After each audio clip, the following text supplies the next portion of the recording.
Yo creo que se ve, ¿no? Se Sí, ve, ¿no? sí, sí. Bueno, y se me oye bien. Bueno, buenas tardes de nuevo a todos. Quiero reiterar el agradecimiento por la invitación que me habéis cursado y deciros que para mí es un placer el estar hoy aquí por la tarde con vosotros. Lo que va a ser mi presentación va a versar sobre los siguientes puntos. Presentación que va a ser muy rápida porque el formato es muy reducido en tiempo y no puedo meterme con más profundidad o más detalle, pero aunque sean pequeñas pinceladas, pues más o menos esto va a ser el esquema. Voy a empezar a hablar de lo que es la fase de construcción del edificio, sobre todo la relación que hay del agua con las empresas constructoras. Posteriormente, la fase de uso, algunas propuestas. También lo que es dentro de la fase de uso, la sensibilización y la educación del usuario. Posteriormente hablaré de algunas buenas prácticas en la gestión del agua, citaré algunos proyectos de arquitectos, comentaré lo que es la certificación de la sostenibilidad, en concreto lo que es la certificación de la sostenibilidad del agua, y finalmente un bloque muy importante que tiene dos puntos, que es el saneamiento del vertido de las aguas sucias y cómo esto también afecta al agua y a la sociedad en la que vivimos. Bueno, pues paso entonces al primer punto, que como os comentaba, hace relación a la fase de construcción, hace relación a lo que es la empresa constructora. Bueno, no se trata de hacer una relación exhaustiva o de todas las posibles mejoras que se pueden llevar desde la empresa constructora, pero bueno, por citar algunas y que sirvan como botón de ejemplo, como muestra de ejemplo. Primero, nosotros tenemos que lavar la maquinaria. Ahí estáis viendo la foto de un camión que va a ir a la vía pública, es obligatorio el lavado de sus ruedas. Podemos hacerlo de dos maneras, bien conectándonos directamente a la red y gastando agua, o con esa piscina que tenemos al lado y recirculando el agua. Estamos en este caso, pues utilizando menos recursos de agua de la red. El tema de las mangueras. Parece una tontería, pero bueno, mi experiencia me lleva a ver, y la experiencia de otras muchas personas, que el colocar una llave al inicio de la manguera y una llave al final de la manguera ahorra cantidad de agua. Primero, porque la manguera suele estar cerrada. Si tiene la llave en el origen, rara vez se cierra. Y si la tiene en la punta, puede haber pérdidas en la manguera. Entonces, bueno, cosas tan pequeñas y tan baratas como es esta, pues nos está llevando a reducir. Otra cuestión. Si las obras son grandes, debemos colocar contadores en las diversas zonas que lleva esa obra. Si es una caseta pequeñita no tiene mayor trascendencia, pero cuando hacemos obras muy grandes sí la tiene, porque cuando trabajamos con las palas, cuando trabajamos con la retro y demás, puede ser que rompan algunos tubos. Y entonces un contador general no nos alerta de las posibles roturas que tenemos en las instalaciones, que no siempre son visibles. Por supuesto, en lo que son casetas y demás, instalar dispositivos de ahorro, ya veremos alguno, y acostumbrarnos a lavar lo que son hormigoneras, camiones y demás con hidrolimpiadoras, que consumen muchísima menos agua que las mangueras. También, si podemos barrer y podemos levantar polvo, porque a veces no nos permiten levantar polvo, pues utilicemos la escoba en vez del agua. Entre otras cosas, el agua lo que estamos haciendo es metiendo cantidad de lodo, cantidad de finos en los saneamientos públicos. Esta práctica que traigo aquí cada vez es menos frecuente, gracias a Dios. Las palas, las retroexcavadoras y demás maquinaria que se utiliza en las obras, lo que es el mantenimiento de uso no debe hacerse en las obras.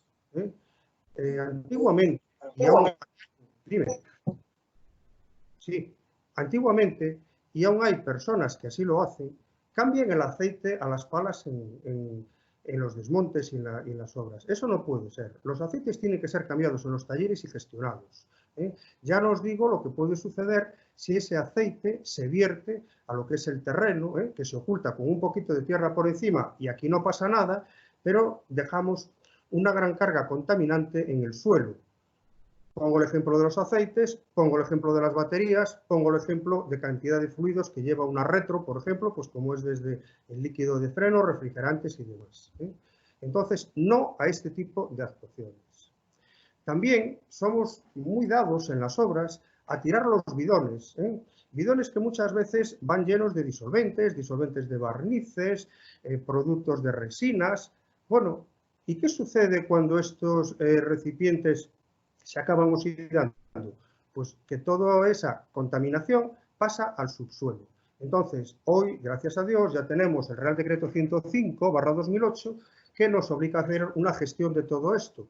Pero tengamos en cuenta una cosa, apelo a la responsabilidad personal también de todos los trabajadores. Es muy fácil tirar un bote de estos, como es muy fácil no hacer una selección de la basura cuando tengo que bajarla y tirar los plásticos en el otro contenedor.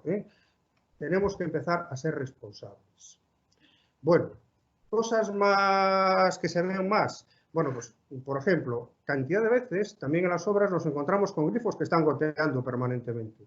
Si sumamos la cantidad de agua, hay estudios hechos con unas cifras que son casi increíbles, alarmantes, de lo que un grifo día y noche pierde de agua. Y esto es muy habitual también en obra, ese es un grifo de obra, tenerlo así. Mangueras rotas que, bueno, pues se dejan sin más y están perdiendo agua constantemente. O lo que es también una práctica habitual, que es limpiar los camiones a hormigonera, lavarlos enteros, cuando los camiones deben lavarse según un protocolo, para no estar generando toda esa cantidad, primero de consumo de agua y después de aparición de lo que son finos y demás y contaminantes por parte del cemento. ¿Cómo lo podemos solucionar en la empresa constructora? He citado la palabra responsabilidad, educación. Esto es lo fundamental, es el eje de cualquier actuación. Pero bueno, en las empresas constructoras no solamente nos tenemos que guiar por las buenas intenciones, sino que nos tenemos que guiar también por sistemas establecidos. Entonces, tenemos una herramienta en este momento muy oportuna, que son los sistemas de gestión medioambiental. En España estamos a caballo entre dos, entre lo que es la ISO 14001 y lo que es el Ecomanagement, que es el EMAS, ¿no? Cualquiera de estos dos sistemas recogen ya dentro de ellos cómo tienen que llevarse a cabo todas estas actuaciones y, por lo tanto, tenemos que atenernos, nuestro personal en la obra tiene que atenerse a lo que en ella se recoge, porque de no hacerlo así, pues estaríamos poniendo en peligro la certificación, ¿no?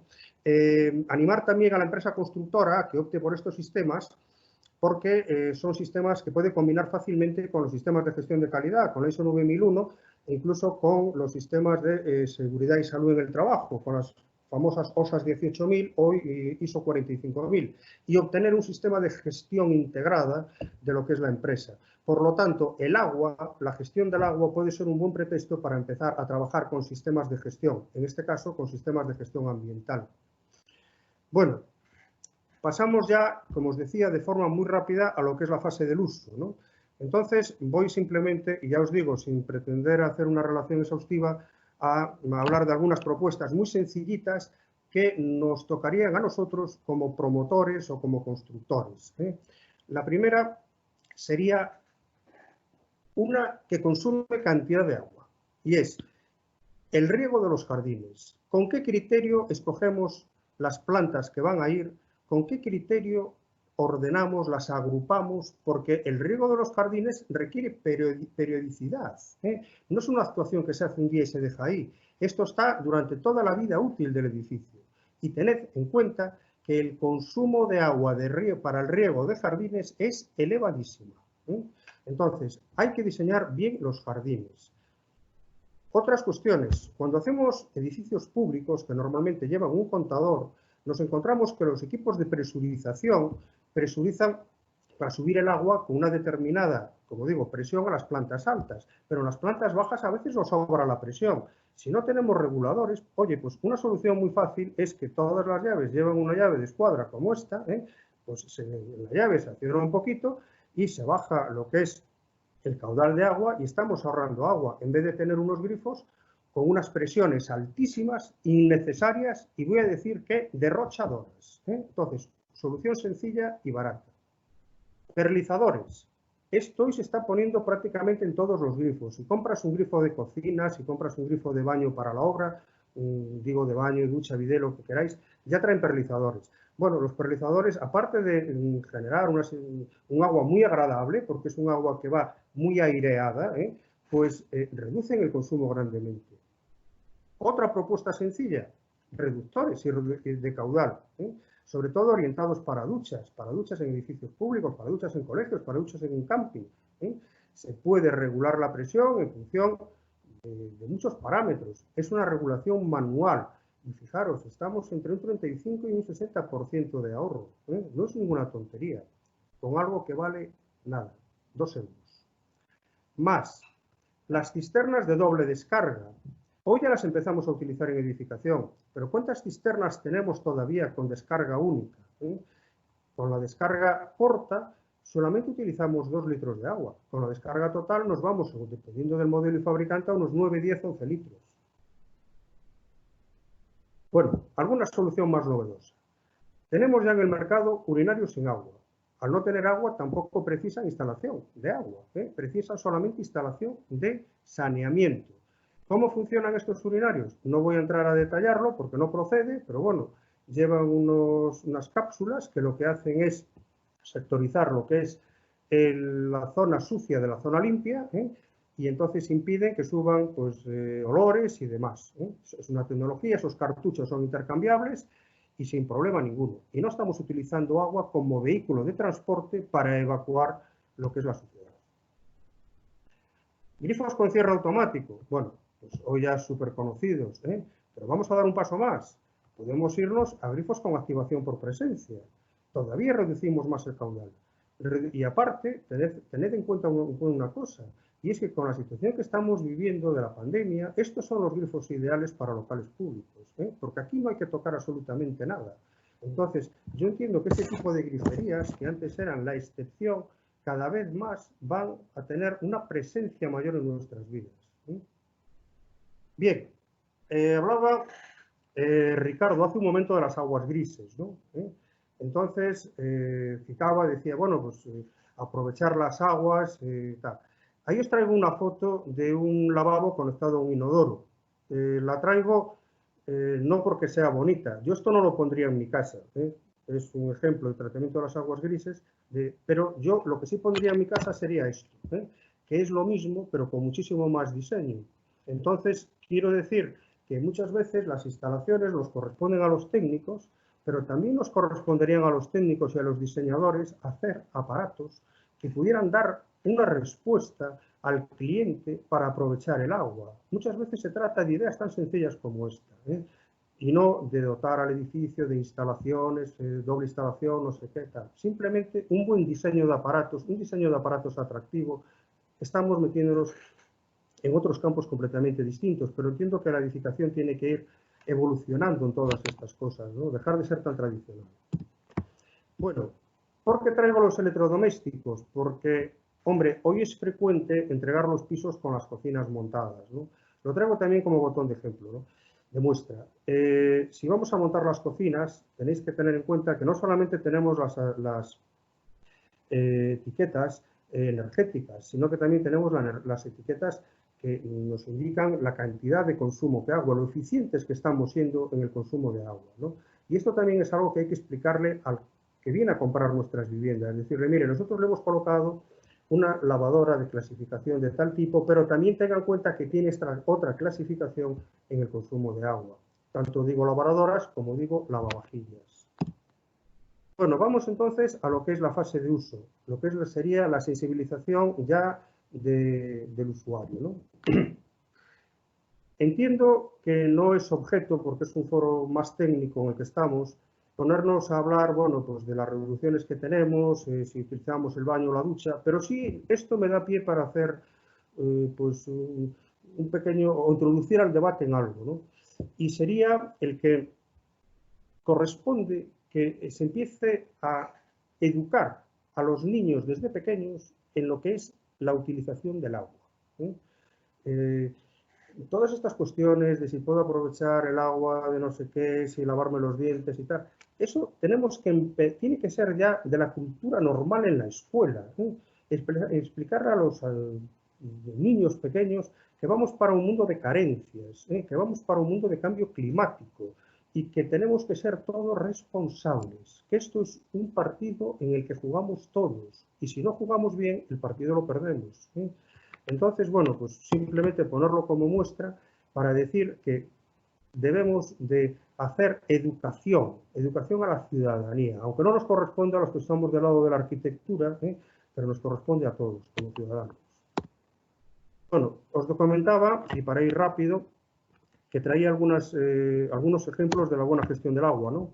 Este trabajo es de un arquitecto en el cual, bueno, no solamente pues, dota su edificio de agua buena para beber, directamente tratada desde el río, sino que lo que hace es trata las aguas residuales, que para mí es muy importante. O sea, no deja esa huella de contaminación en el sistema, en el ecosistema, ¿no?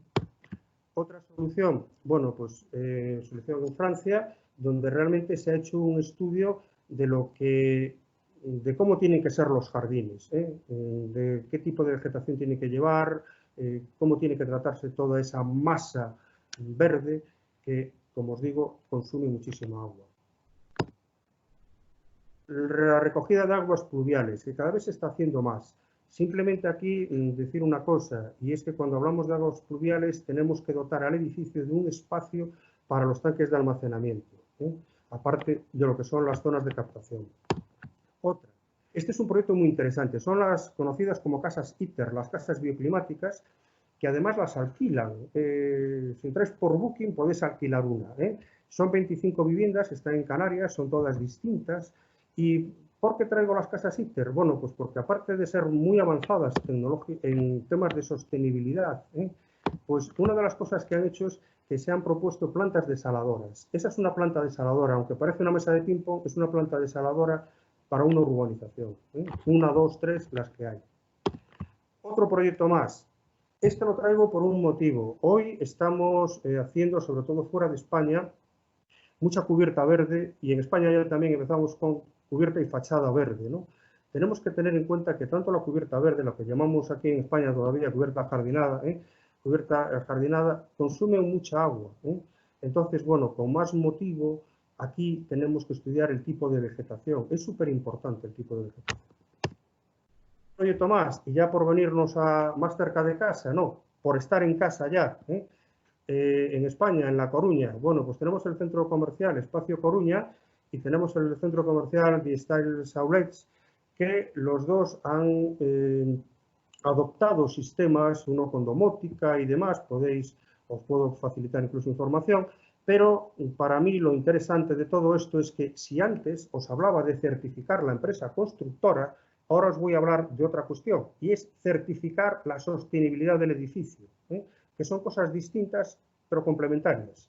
Entonces, para certificar la sostenibilidad del edificio, tengo un primer sistema, que sería el sistema BREEAM. El sistema BREEAM, para certifica, vais a ver después varias cuestiones, pero bueno, se emplea con profusión en toda España y en todo el mundo, ¿no? Inditex, Orona, Carrefour, Eroski, muchas cadenas, muchas industrias están adoptando este sistema, pero no industrias, es que lo están haciendo hasta chalés, hasta viviendas unifamiliares. ¿Por qué es importante de cara al agua un BREEAM? Pues porque, mira, el agua es una de las 10 categorías en las que se divide. Y entonces, al adoptar un sistema de esto, hay unos estudios realizados que dicen que podríamos reducir hasta un 40% de agua limpia. El sistema BREEAM, hablaba de la empresa constructora, es muy interesante también porque para la certificación nos lo conecta también cómo fue hecho el edificio, si realmente se tuvo en cuenta que el agua, se gestionó bien ese agua, ¿no? Durante la ejecución de la obra. BREEAM, por citar algunas cosas, entra en griferías de bajo caudal, entra en el reciclado de aguas grises y pluviales, entra en algo súper interesante, que es en la monitorización del consumo. Hoy tenemos sistemas para monitorizar todo. Y monitorizar el consumo del agua, hombre, pues no es tan complicado. Entonces, hagámoslo porque el no hacerlo supone perder mucha agua. Y después, como os digo, entra en el campo súper interesante, que es el de cómo se riegan los espacios exteriores, el riego por goteo y utilización de vegetación autóctona. Paralelamente con BREEAM tenemos el sistema LED. LED, vamos a ver, son dos sistemas muy parecidos. Quizá LED tiene más presencia en el entorno anglosajón, en Estados Unidos, en el entorno de las oficinas. BREEAM tiene más en España, pero bueno, son dos sistemas muy parecidos. También podemos certificar nuestra edificación en LED. Tened en cuenta una cosa, de los 110 puntos que exige LED, 11 se consiguen con el agua, con la gestión del agua. Y sobre todo en 4 campos, que es la reducción del uso del agua en exteriores, la reducción del uso del agua en interiores, la medición del agua en el edificio para poder tener un contraste de cómo estamos funcionando, para poder tener evidencias, porque esto no se trata de decir yo lo hago bien, no, yo lo hago bien porque tengo estas cifras y puedo decir que lo estoy haciendo bien. Entonces la medición es muy importante. Y bueno, el uso de agua en torres refrigerantes por un motivo, porque el LED está muy enfocado hacia la industria. Bueno, como os decía, esta primera parte sería la que nos, de alguna forma, que estaría paralela a nuestras competencias como ingenieros y arquitectos en los edificios, y voy a pasar ahora a otra parte en la cual tenemos muchísimo que ver. Podría deciros que tenemos un gran campo de trabajo, y también podría deciros que se hicieron las cosas muy mal, y sobre todo en Galicia. Bueno, ahí tenéis una diapositiva en la que, bueno, intenta recoger, pues eso, posibles causas, ¿no? Desde el accidente de un camión cisterna, desde vertedero de basuras, desde, bueno, cantidad de contingencias que lo único que hacen es contaminar unas aguas que nosotros no vemos, unas aguas que nosotros no vemos, pero a esas aguas sí accedemos, pues, entre otras cosas, para beber, para regar, Entonces esa agua entra dentro de vuestra vida, bien sea bebiéndola directamente o bien sea, pues como veis ahí, cultivando hortalizas. Bueno, en Galicia, ¿qué ha sucedido? No tenéis que daros nada más que una vuelta por el rural gallego, viviendas muy diseminadas, y me refiero al rural de hace unos años, no al rural de hoy, de hace unos años, viviendas diseminadas que todo el tema del saneamiento terminaba en un simple pozo negro. Ahí va todo y que la tierra lo gestione. Algunas veces estos pozos negros se resolvían pues haciendo una especie de tabiques palomeros abiertos, pero con la intención de que el fluido pasara al subsuelo, no con la idea de tratar ese agua. Esto no conlleva un tratamiento mayor. Si tú aquí echas cualquier contaminante, ese contaminante lo que hace es difundirlo y meterlo en el subsuelo. Queda tapado. Es raro en polígonos industriales, incluso, ya no digo en restaurantes, ver arquetas separadoras de grasas. Pero si cuesta nada, si es sencillísimo hacerlas. Con una arqueta separadora de grasas estás evitando que, por ejemplo, un restaurante o que, por ejemplo, una industria cárnica, de la cual yo os podría hablar porque participé en un trabajo de estos, pues esté enviando cantidad de grasa a la red. Esas grasas van a las depuradoras, esas grasas aglutinan otras. Bueno, ¿qué os voy a contar? Son un auténtico peligro. Alguien me podría decir, sí, pero mira, es que hay que hacerlas y son muy caras. No, mira, las venden hechas, la tienes al lado, la tienes ahí hecha, la coges y te la llevas. De la misma forma que las fosas sépticas. Las fosas sépticas estamos ya subiendo un paso más, ya muy interesante, ya cualitativo. Las fosas sépticas podemos hacerlas, pero también las fosas sépticas las tenemos hechas. Si entráis por internet, tenéis las fosas, los precios y demás, y no son caras. Vale, ahí las tenéis, diversos modelos, tamaños y demás. Bien, una cuestión importante. De nada sirve colocar una fosa séptica o colocar un sistema si cuando vamos a hacer la limpieza lo hacemos como nosotros entendemos. Me refiero, es habitual también en el rural gallego coger y para limpiar la fosa séptica traer el tractor y convertir esa fosa séptica pues, en un purín, una especie de purín. Eso no puede ser. O sea, lo que hemos hecho es, hemos almacenado temporalmente la porquería y ahora la estamos devolviendo otra vez a la naturaleza. Eso no es. Tenemos que hacerlo siempre con gestores autorizados. Los gestores autorizados utilizan protocolos y tienen que tratar esos residuos. Entonces, cuidado con estas cosas. Os lo comento porque sois muchos del mundo de la construcción. Sabéis que en la construcción, aparte del famoso Real Decreto 105 para la gestión de residuos, tenemos por encima de él lo que es la Ley 22/2011 de suelos contaminados, a la que os remito para que veáis también un poco todo esto y la trascendencia que tiene a la hora de edificar. Porque un suelo contaminado puede impedir, en su caso, el que nos otorguen licencia de construcción. O sea que ya estamos hablando ya no solamente de perjudicar a la naturaleza, sino de la inviabilidad de poder ejecutar un proyecto. Traigo como cierre de esta parte esta diapositiva. ¿De qué se trata? ¿De ocultar la suciedad debajo del agua? Esto no puede ser. De lo que se trata es de tener reservas de agua válidas. Porque, mira, tú contaminas una determinada zona y la hierba nace a los 2 días. Yo os puedo comentar que he visitado plantas, por no dar nombres, y muy cercanas además, incluso en Coruña, en las que se ha trabajado con tóxicos, y la hierba en 3 o 4 años crece. Pero si tú escarbas ahí abajo y ves la suciedad que hay, ves los lixiviados, pues te darás cuenta de lo que estás haciendo es que lo que tienes es un vertedero tapado por una alfombra verde muy bonita. Como yo digo, el pintar las centrales nucleares de color verde no las hace más ecológicas. Pues esto es algo parecido. El poner hierba por encima de la suciedad tampoco nos hace que seamos más conservacionistas ni más ecológicos. Hemos hablado de agua, pero yo entiendo o quisiera entender, para cerrar esta jornada de estas 3 ponencias, el agua como patrimonio de la humanidad. El agua es un bien demanial, pero fuera de eso es un patrimonio de todos. Y así lo ha querido recoger los objetivos del desarrollo sostenible, en concreto el agua, que es el número 6. Entonces, ¿qué se plantea la ONU? Entendiendo que debe velar por porque nuestra vida siga produciéndose en las siguientes décadas y sea una vida de calidad, no solamente para los que vivimos en este primer mundo, llamado primer mundo, sino para todos, ¿no? Bueno, pues hablamos de sostenibilidad. Citaba el compañero la economía circular. Qué interesante, qué reflexión más bonita, ¿no? La economía circular. Tenemos que empezar a pensar en esas cosas, ¿no? Tenemos que empezar a pensar en la sostenibilidad, en proteger a los ecosistemas.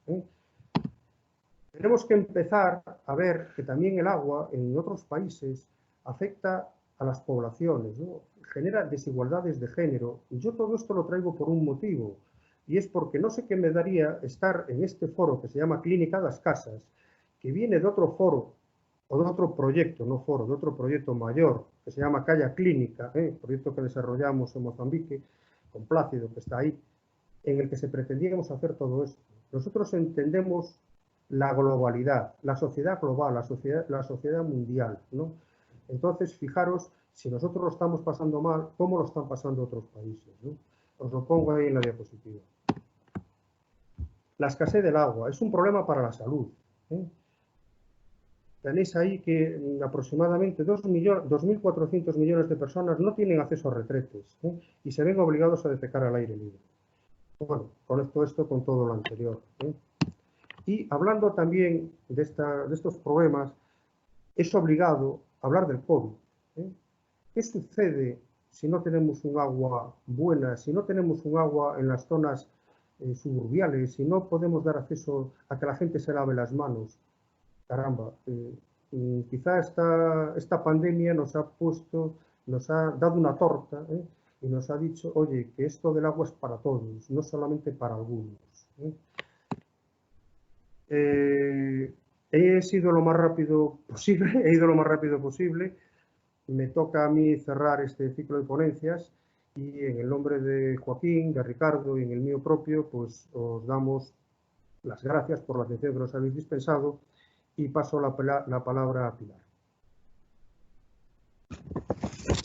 Muchísimas gracias, Santiago. Simplemente abrir ahora el turno de preguntas. Si hay alguien que quiera plantear algo, o bien que encienda la cámara o bien a través del chat y que diga directamente a quién quiere dirigirse o si simplemente quiere hacer algún comentario al respecto.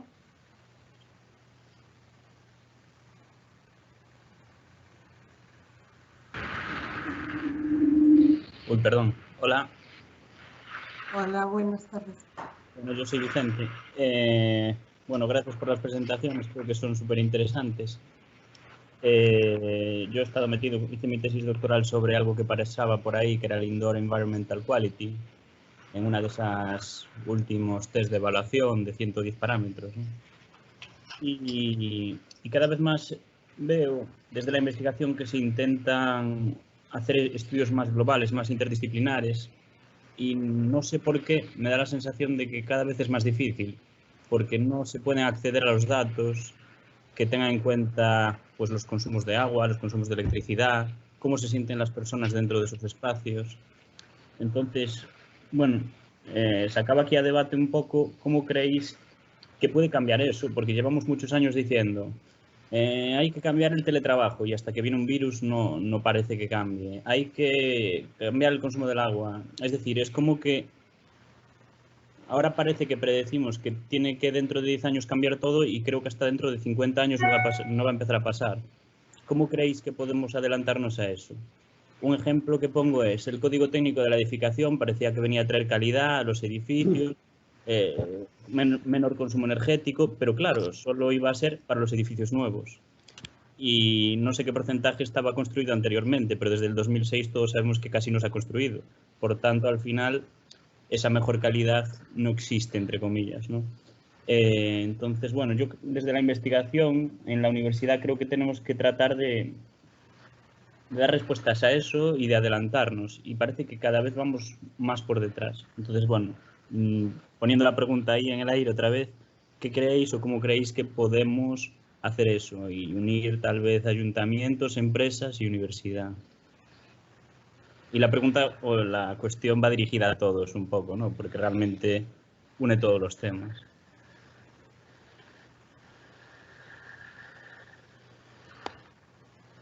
Bueno, pues a ver, respondo yo y voy rompiendo un poco el hielo. Mira, cuando analizamos cualquier problema en la vida actual, siempre nos pensamos mucho en las debilidades y poco en las fortalezas. A veces comentábamos, qué mal están las cosas, qué mal están los tiempos, ¿no? Pero dices, oh, ¿y si viviera 100 años atrás o 200 años atrás, yo viviría mejor? Para nada. Los derechos eran mucho menores, la calidad de vida era mucho menor, ¿eh? Entonces, ¿por dónde quiero ir? Quiero ir porque poco a poco en la sociedad vamos progresando. Por supuesto, con muchas debilidades, todo lo que comentas es cierto, pero ten en cuenta el punto de partida. El punto de partida es muy bajo, ¿eh? Muy bajo. Entonces, no podemos tampoco achacar a lo que son el código técnico, que es un real decreto, por tanto obligatorio, obligatorio en la edificación para el nueva. No podemos dejar en manos de los instrumentos normativos lo que es la evolución de la sociedad. Yo creo que toda evolución se consigue mucho más rápida por la concienciación, ¿eh?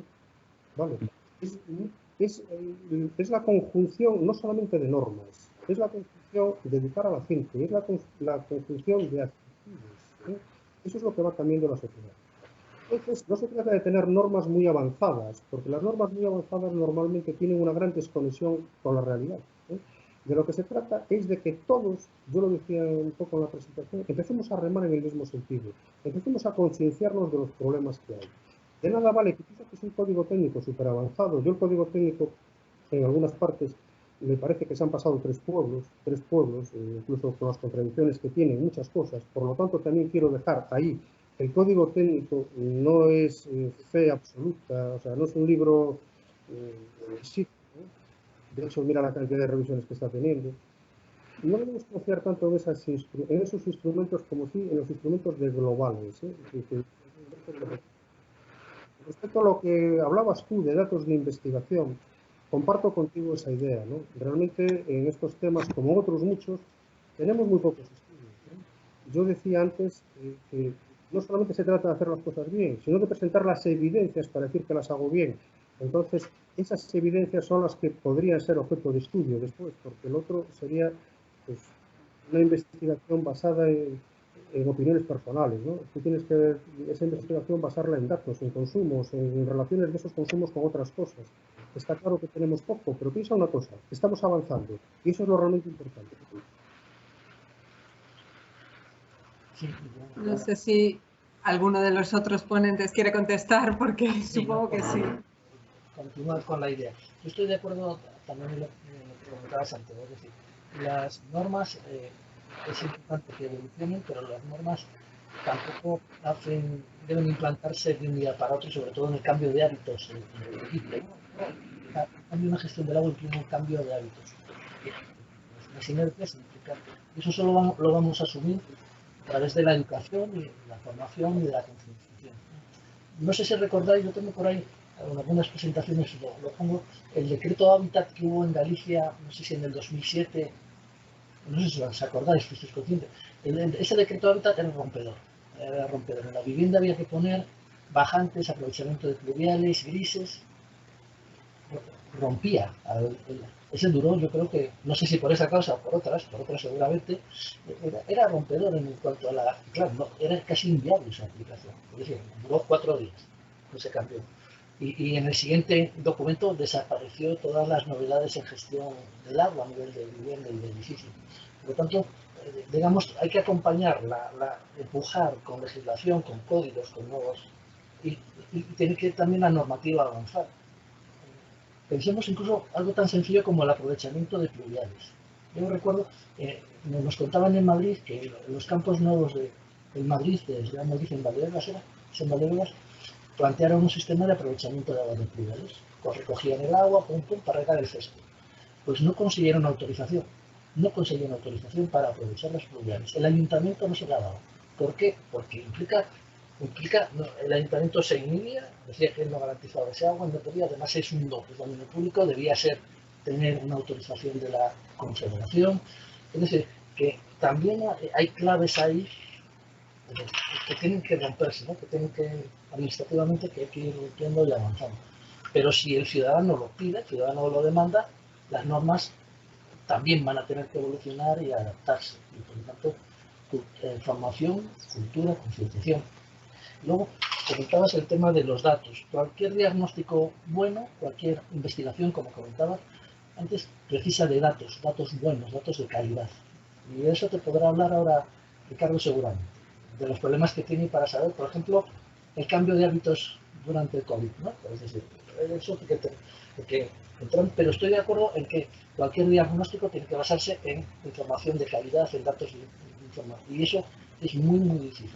Incluso ahora estamos en una especie de sobreabundancia de datos y de datos, pero luego se analiza su calidad, metadato que hay detrás del dato y su calidad, ves que se coge por los pelos. Por lo tanto, el disponer de información sana, pública, compartida es clave, y va a ser clave en la sociedad a partir de ahora, pero tiene que ser información de calidad, veraz, contrastada, testada, para que realmente podamos comprender mejor el funcionamiento, pues en mi caso, en esa visión global, el funcionamiento de ese sistema de agua urbana. Simplemente, estas ideas para poner sobre el debate y sobre la pregunta que nos hizo. Ricardo. Si me permites, por alusiones, el manejo de datos en lo que es el sector del agua pues ha estado muy condicionado, por ejemplo, en lo que es el dato desagregado, por el tema de la ley de protección de datos de carácter personal. Parece una cosa un poco ridícula, pero parece que a la gente le molesta mucho que alguien analice sus consumos de agua. De hecho, antes comentaba que uno de los proyectos estrella de mejora del desempeño de uso de agua en el hogar es implementar soluciones de smart metering, ¿no? de contadores para poder disponer de herramientas de análisis de datos. Uno de los problemas que nos hemos encontrado es que hay mucha gente que ha visualizado esa conectividad como una intromisión en su intimidad. El hecho de que una empresa como Emalsa, en este caso, pero da igual, cualquiera, pueda disponer de los datos, de los patrones de consumo de hogar de una persona, hay una especie de teoría de la conspiración que eso se puede utilizar incluso de una forma un poco peligrosa por parte de quien sea, yo no sé, yo las teorías de las conspiraciones no creo en ellas, ¿no? Para mejorar digamos, el tema de impuestos, por el tema de quién vive o quién no vive en una casa, hacer referencia a hábitos de comportamiento que son a veces privados, que alguien no quiere que se sepan, porque se pueden hacer inferencias sobre lo que está haciendo una persona en casa en función del consumo. Este problema también lo tuvieron las eléctricas. Lo que pasa es que las eléctricas lo resolvieron a golpe de decreto. Se decretó que el mercado eléctrico tenía que tener un sistema de control funcional que los contadores electrónicos se oponían porque había que ponerlos y entonces se acabó la polémica. Pero en el caso del agua no existe nada. Así como hay una hiperlegislación para algunas cosas que a veces condiciona. Santiago ponía algunos ejemplos ahí súper interesantes de lo que son soluciones a efectos de uso de agua en viviendas aisladas. De verdad que si tú te propones hacer eso en Galicia, tienes un problema legislativo, ¿eh? Un problema grave. Es decir, eso que comentó Joaquín, por ejemplo, de que a alguien de repente se le ocurra implementar una solución disruptora con respecto a la gestión del agua, se va a encontrar con un técnico competente en el ámbito de aguas, se va a buscar una legislación, algo que le resuelva ese problema. Y si no lo encuentra, lo que va a hacer es decidir que no. En ese sentido, la investigación, por enlazar un poco con la pregunta de Vicente, la investigación debería intentar dar argumentos para que la legislación avanzara. Yo tengo que decir, por ejemplo, en el ámbito del Código Técnico de la Edificación, que fue un paso adelante después de un paso atrás. Es decir, el Código Técnico de la Edificación devolvió a los técnicos la facultad de dimensionar y diseñar las instalaciones, porque las anteriores normas básicas, de alguna forma, ya te definían en unas tablas cómo tenías que hacer la instalación. Y de alguna manera tú estabas sujeto a eso. Nosotros teníamos problemas con el calibre de los contadores porque se definía que a partir de una cuarta planta el calibre del contador tenía que ser 20 milímetros. Pero no estaba el concepto de caudal, estaba el concepto de diámetro. Entonces estaba mal hecho. Digamos, el código técnico introduce el concepto de que el técnico es competente para dimensionar y además es responsable de ese dimensionamiento. A mí me parecía que eso era un avance. Sin embargo, me da la sensación de que muchos técnicos estaban más cómodos, digamos, desde el punto de vista del diseño de instalaciones, en la situación anterior donde no podían hacer nada. Bueno, esto es lo que dice la norma básica. Entonces, como dice la norma básica, yo hago lo que dice. Entonces, ahí sí que desde el punto de vista, creo, en el ámbito de la investigación de lo que es instalaciones en el hogar, hábitos de consumo, mejoras que se puedan introducir en los diseños de instalaciones, yo creo que el campo es tremendo. Información, datos, hay muchos. La forma de disponibilizarlos, hombre, antes era un poco más difícil, ahora es un poco más fácil, porque ya hemos encontrado caminos para saltar, por ejemplo, los aspectos que tienen que ver con la ley de protección de datos, que es anonimizar esos datos, ¿no? De alguna forma. Yo puedo hacer estudios o análisis estadísticos de datos de consumo, identificar patrones, incluso por sectores, si utilizo esos datos de una forma masiva. Entonces, yo creo que ahí sí que hay un camino que andar y además yo aprovecho esta ocasión para invitar que a través de la cátedra haya propuestas para hacer investigaciones en líneas de este tipo que podamos de alguna forma canalizar. Yo creo que es una buena idea empezar a que alguien empiece a estudiar eso desde el ámbito del hogar o desde el ámbito de la industria o desde el ámbito. Comentó Santiago temas muy interesantes, lo que es la gestión de obras, me parece súper interesante. Es verdad que la mitad de las cosas que has dicho están legisladas, otras cosas que no se cumplen, porque no hay una vigilancia. En ese sentido, es muy interesante ese tema, porque en construcción y en ejecución en calle hay mucho campo de mejora. Así como en el hogar he comentado que ha habido una mejora importante, sobre todo por los hábitos, en el ámbito de la industria o de las obras, por supuesto, hay un campo de mejora fundamental. Entonces, yo animo a no ver el problema de la información o de los datos, sino a buscarlos. Y ahí tenemos un camino, que es que nosotros desde la cátedra nos ofrecemos con dificultades, un esfuerzo, para suministrar, digamos, ante ideas que pueden ser interesantes, el camino para conseguir en un momento determinado esos datos o esas informaciones. Yo apunto, por seguir un poco la conversación, segundo tus palabras, Ricardo. Tenemos que tener en cuenta además una cosa, y es que normalmente la legislación, en este caso las normativas que tenemos, son siempre normativas que van ex ante, nunca van por delante, ¿no? Nunca son normativas proactivas, ¿no? Ex post, o sea, siempre van recogiendo situaciones que deberían haber sido reguladas, o sea, donde te paras a mirar y dices tú, pero esta normativa que es para hace 10 años, y después las revisiones también son muy lentas. Los fabricantes sacan cantidad de materiales, cantidad de propuestas, sin ir más lejos. Mira, una de las cosas que está cambiando todo es la obsolescencia en las viviendas, ¿no? Una vivienda magnífica de los años 50, por poner una fecha, no tan cercana, que está ahí al lado, de los años 50, hoy es como un coche de los años 70, quiero decir que podría ser el mejor coche del mercado, pero hoy es una patata andando por la carretera, Pues a las viviendas les pasa lo mismo. ¿Qué pasa con todas esas viviendas con tuberías de plomo, con botes sifónicos de plomo? Todo eso, gracias a Dios, se está yendo fuera, entre otras cosas, porque al sustituirlo, ya fuera de que estén prohibidos, no estén prohibidos, son mejores que nosotros. ¿Qué pasa? Los fabricantes están sacando productos muchísimo más baratos, de conexión de conexión rápida, una seguridad magnífica. Eso es a lo que yo me refería, ¿no? No confiemos tanto en las normas, pongámonos nosotros a hacer algo, hacer algo. Eso es lo realmente importante. Cuando yo os ponía ahí la diapositiva del inodoro para las aguas grises, ahí se abre un campo magnífico. Es decir, voy a diseñar, voy a proyectar, porque sé de cómo funciona y tengo capacidad para hacer diseño. El primer inodoro con el lavabo arriba, ese no lo vendo. Ese no me lo compran, pero vamos, nadie. Pero el segundo sí. Ya estoy haciendo algo por el agua. ¿De acuerdo? Cuando hablaba también de África, que se me quedó un tema, bueno, puedo hablar de África o de Asia, cuando hablaba de estos entornos, hablaba también como una oportunidad de trabajo. Ya no tanto, estáis haciendo una carrera, tenéis que vivir de algo, ya no tanto por cuestiones humanitarias, que sí, que para mí ya lo justifican, sino también como nichos de trabajo. Tener en cuenta que gran parte de la actividad profesional que vamos a tener nosotros en futuros años, o que tendréis vosotros, que yo ya estaré jubilado, va a ser en estos entornos, en África, en Asia. Asia está creciendo de una forma brutal. Entonces, ir pensando que ahí hay posibilidades para trabajar, para hacer bien las cosas, pero para hacer bien las cosas tenéis que ir muy formados, muy formados. Entonces, esa es la esperanza a la que yo quería vivir, ¿vale? No confiemos tanto en las normas, que además las normas... Mira, yo he estado... Bueno, no voy a hablar. Las normas muchas veces tienen también cuestiones interesadas de paso. Lo dejo ahí, no quiero meterme más en los temas, hay mucho tema político, hay mucho tema de política industrial y, bueno, no son tan asépticas a veces como pudiera parecer. Vale. No estoy hablando del agua. Muchas gracias. Bueno, llevamos 1 hora y media, pero yo creo que si hay alguna pregunta más que hacer para el debate, intentamos ser breves en la formulación de la pregunta y en la respuesta. Carlos, puedes hablar. ¿Estás solicitando? Sí, una cosa, sobre todo a Santiago. La próxima vez te pasamos con magníficos ejemplos de arquitectura que tienen en cuenta el agua.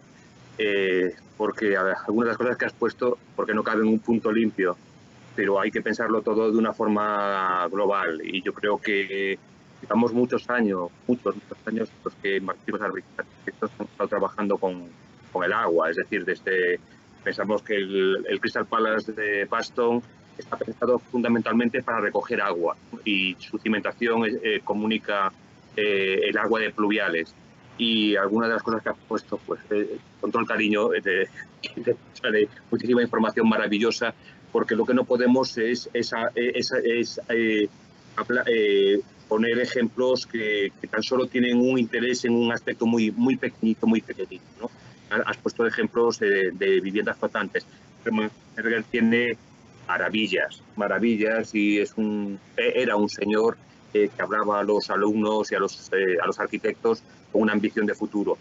Cuando vayamos a cualquier otro país, lo que tenemos es que tener muy presente la historia tan potente que tenemos y que se ha olvidado, porque no interesa. No nos ha interesado contar esta relación tan importante de la arquitectura con las instalaciones y fundamentalmente con el agua, cuando a nadie le importaba, ¿no? Entonces, eso, el día que nos tengamos todas las cosas que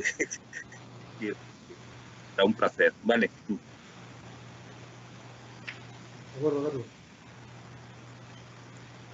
Muy bien, no sé si alguien quiere intervenir algo más por hoy o damos por cerrada la sesión. Si me permitís, una última que veo aquí a Manolo, entre los asistentes.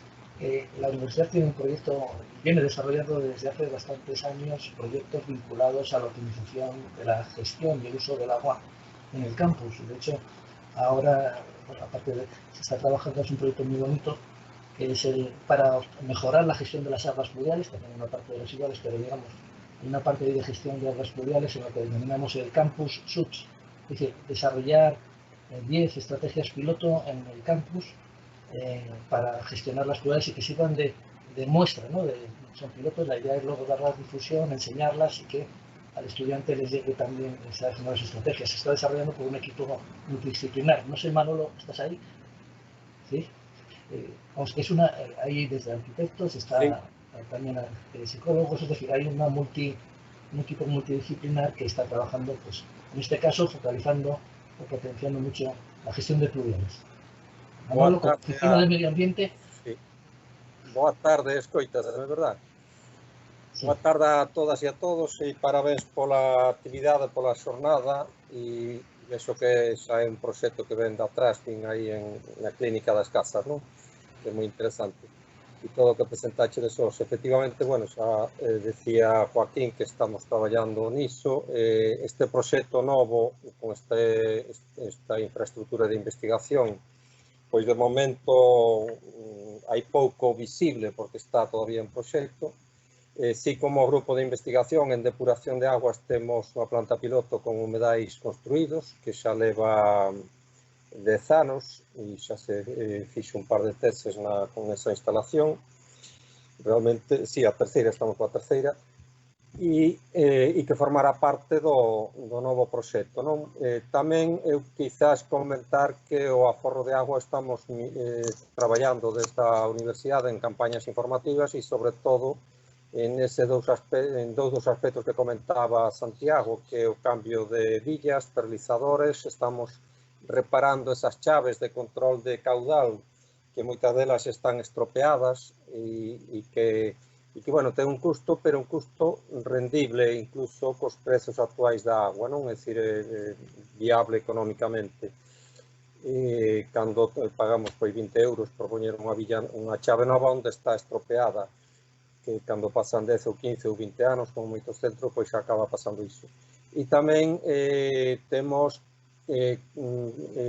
feito, en algúns casos, cambios de villas ou cambios de cisternas, pero realmente a solución para a tecnoloxía de fluxores que consumen bastante agua en baños públicos, pois non. Xa hai eses equipamentos para fluxores de doble fluxo, poder seleccionar dous fluxos no mercado, pero realmente sería inviable económicamente, non? E eu creo que desde o punto de vista da utilización do ciclo de agua o campus universitario sí pode ser un bo exemplo no futuro e eu confío en que este proxecto que fundamentalmente participamos tamén nós e a oficina, pero bueno, que ten un peso importante o grupo de Joaquín, pois que vai adiante e en un par de anos pois sexa xa realidade, non? E sirva o noso campus como exemplo para esa xestión integral e máis avanzada, máis sustentable da agua. Quizás apuntaría que un tema que temos mirado moi incipientemente, pero que tamén hai un potencial para utilizar recursos endóxenos no propio campus.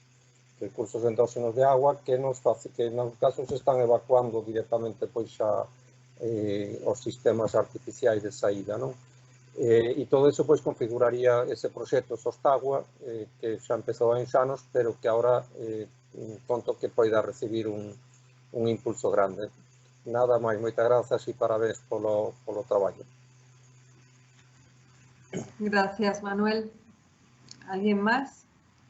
Manolo, aprovecho para decirte que non me olvide de ti, Teño en conta, xa vin o Bueno, agradecer a los ponentes, a Joaquín, a Ricardo y a Santiago por su interés también en participar y, bueno, pues las magníficas exposiciones que han realizado.